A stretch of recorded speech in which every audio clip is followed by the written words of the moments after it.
When I won, they were forced to apologize to their subscribers.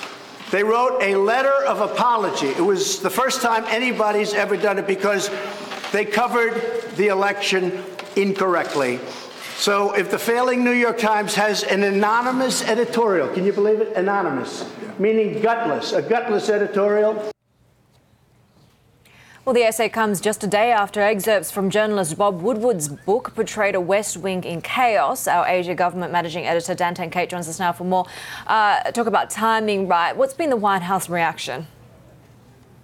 Well, you saw some of it there from Trump himself. He tweeted earlier, treason in all caps with a question mark.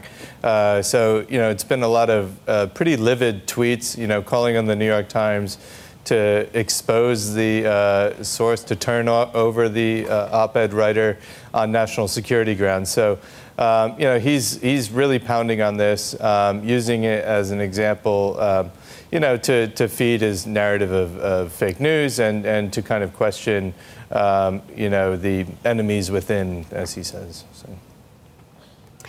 Dan, as we get closer to midterms, how much of a setback is this, as well as Bob Woodward's book, a potential, idea of an organised resistance within the administration? How much damage do we expect it to really cause?